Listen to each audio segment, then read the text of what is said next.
میں لائی گئی وہ مقصد کیا ہے؟ اللہ تعالیٰ ہماری زندگی کے مقصد کو بیان کرتا ہے۔ سورہ زاریات سورہ نمبر 51 آیت نمبر 55، وَمَا خَلَقْتُ الْجِنَّ وَالْإِنسَ إِلَّا لِيَعْبُدُونَ، ہم نے جن و انس کو صرف اسی لیے پیدا کیا ہے کہ میں انہیں حکم دوں کہ وہ میری عبادت کرے۔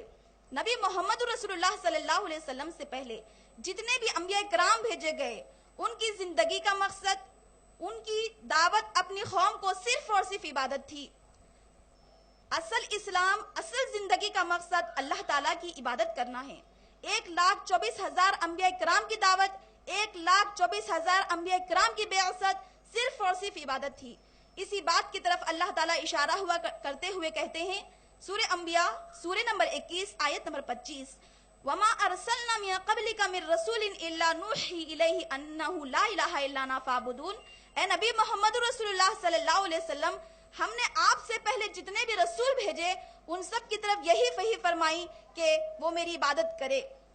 سورہ نحل سورہ نمبر 16 آیت نمبر 36، وَلَقَدْ بَعَثْنَا فِي كُلِّ أُمَّةٍ رَّسُولًا أَنِ اعْبُدُوا اللَّهَ وَاجْتَنِبُوا الطَّاغُوتَ، ہم نے ہر دور میں ایک رسول کو بھیجا کہ وہ میری عبادت کرے اور طاغوت کی عبادت سے بچے۔ اسی طرح نوح علیہ السلام نے فرمایا سورہ یونس سورہ نمبر 10 آیت نمبر 72، فَإِن تَوَلَّيْتُمْ فَمَا سَأَلْتُكُم مِّنْ أَجْرٍ إِنْ أَجْرِيَ إِلَّا عَلَى اللَّهِ وَأُمِرْتُ أَنْ أَكُونَ مِنَ الْمُسْلِمِينَ۔ نوح علیہ السلام نے اپنی قوم سے کہا، اگر تم مجھ سے اعراض کرتے ہو تو کیا ہوا، میں نے تم سے دعوت و تبلیغ کا کوئی معاوضہ نہیں مانگا تھا، میرا اجر تو میرے رب کے پاس ہے، مجھے تو حکم دیا گیا ہے کہ میں اسی کی عبادت کروں۔ ابراہیم علیہ السلام کے بارے میں آتا ہے سورہ بقرہ سورہ نمبر 2 آیت نمبر 131، جب پروردگار نے ان سے کہا اسلم، فرمانبردار ہو جاؤ، تو انہوں نے کہا اسلمت لرب العالمین، میں اپنے پروردگار کی رضا کے لیے فرمانبردار ہو گیا۔ ابراہیم علیہ السلام اور یعقوب علیہ السلام نے اپنے لڑکوں کو وصیت فرمائی، سورہ بقرہ سورہ نمبر 2 آیت نمبر 132، اے لڑکو، اللہ تعالیٰ نے تمہارے لیے دین اسلام کو مخصوص کر لیا ہے، فلا تموتن الا وانتم مسلمون، تمہیں موت نہ آئے اس حالت میں کہ تم مسلمان مرنا۔ یوسف علیہ السلام نے فرمایا سورہ یوسف سورہ نمبر 12، اے پروردگار، تو نے مجھے ملک و دولت بخشی، مجھے خوابوں کی تعبیر، باتوں کی تعویل سکھائی، تو زمین اور آسمان کا پیدا کرنے والا ہے، تو دنیا و آخرت میں میرا کارساز ہے، توفنی مسلمہ، تو مجھے مرتے دم تک مسلمان رکھنا۔ موسیٰ علیہ السلام نے اپنی قوم سے فرمایا سورہ یونس سورہ نمبر 10 آیت نمبر 84، فَعَلَيْهِ تَوَكَّلُوا إِن كُنتُم مُّسْلِمِينَ، اگر تم مسلمان ہو تو اسی اللہ پر بھروسہ رکھو۔ عیسیٰ علیہ السلام نے اپنے حواریوں سے فرمایا سورہ مائدہ سورہ نمبر 5 آیت نمبر 111، وَاشْهَدْ بِأَنَّنَا مُسْلِمُونَ، تم گواہ رہو ہم تو پورے فرمانبردار ہیں۔ توحید الوہیت یعنی عبادت کی تعلیم تمام انبیاء نے دی، جس طرح ہمارے آخری پیغمبر جناب محمد رسول اللہ صلی اللہ علیہ وسلم کی زبان سے کہلوایا گیا۔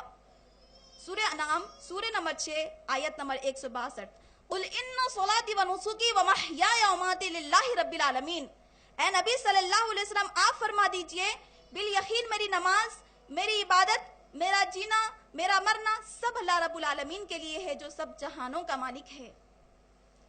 نبی محمد رسول اللہ صلی اللہ علیہ وسلم نے اپنی امت سے فرمایا سورہ بقرہ سورہ نمبر 2 آیت نمبر 21، یا ایھا الناس اعبدوا ربکم الذی خلقکم والذین من قبلکم لعلکم تتقون، اے لوگو اسی رب کی عبادت کرو جس نے تم کو اور تم سے پہلے کے لوگوں کو پیدا کیا تھا کہ تم بچ سکو۔ میری زندگی کا مقصد تیرے دین کی سرفرازی، میری زندگی کا مقصد تیرے دین کی سرفرازی، میں اسی لیے مسلمان، میں اسی لیے نمازی۔ معلوم ہوا تمام زمینی و آسمانی مخلوقات سے افضل و برتر ایک انسان کی زندگی کا مقصد اللہ کی عبادت کرنا ہے۔ سوال یہاں پر یہ پیدا ہوتا ہے عبادت کیا ہے، عبادت کے معنی کیا ہے؟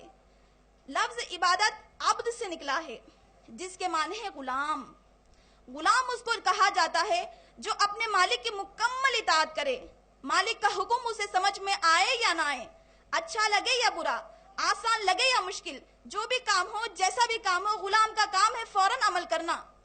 اگر غلام اچھی طریقے سے کام کرتا ہے تو مالک خوش ہوتا ہے اور انعام دیتا ہے۔ اگر مالک کہ حکم پر غلام چوں چیرا کرتا ہے تو مالک ناراض ہوتا ہے اور سزا دیتا ہے۔ لہٰذا عبادت صرف نماز، روزہ، زکوٰۃ، حج ہی نہیں بلکہ زندگی کے ہر معاملے میں اللہ تعالیٰ کی مکمل اطاعت کرنا، یہ ہے وہ مقصد جس کے لیے اللہ تعالیٰ نے ہمیں پیدا کیا۔ جب انسان اللہ تعالیٰ کی عبادت کرتا ہے تو وہ مقصد کو پورا کرتا ہے جس کے لیے اسے پیدا کیا گیا۔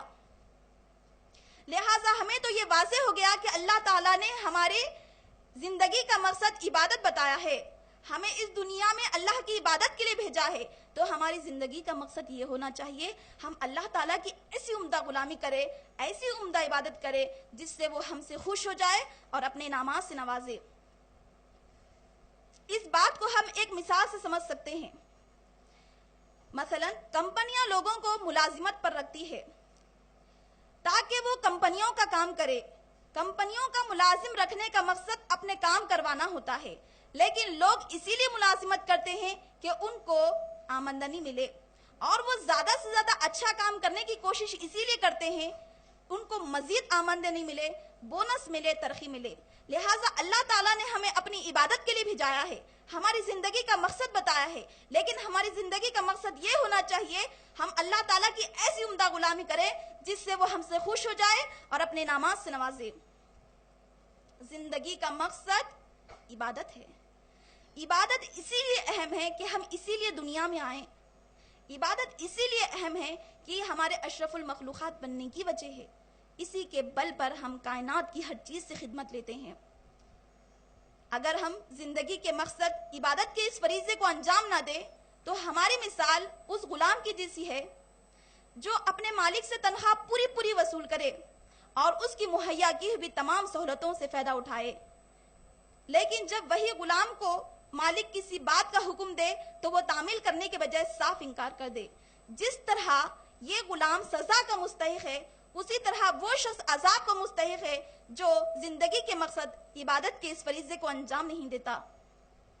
دوسری طرف وہ شخص جو زندگی کے مقصد عبادت کے اس فریضے کو اچھی طریقے سے انجام دیتا ہے، اس کی مثال اس فرمانبردار غلام کی سی ہے جس کے آرام و تفریح سے مالک خوش بھی ہوتا ہے۔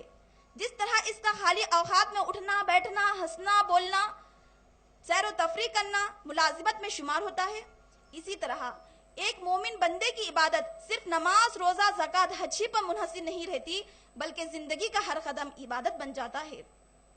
اسی لیے رسول اللہ صلی اللہ علیہ وسلم فرماتے ہیں جو شخص اپنے بیوی بچوں کے لیے جو روزی کماتا ہے اس پر بھی اسے ثواب دیا جاتا ہے، یہاں تک کہ اس کا ہنسنا، بولنا، اٹھنا، بیٹھنا ہر چیز عبادت بن جاتی ہے۔ عزیز ساتھیو، اللہ تعالیٰ نے ہر جان کو پیدا کیا، اس کی زندگی لکھ دی، اس کی مصیبت لکھ دی، اس کی خوشیاں لکھ دی، اس کی موت لکھ دی۔ اللہ تعالیٰ ہی نے ہم کو پیدا کیا، اللہ تعالیٰ ہی نے بتایا کہ ہماری زندگی کا مقصد عبادت ہے۔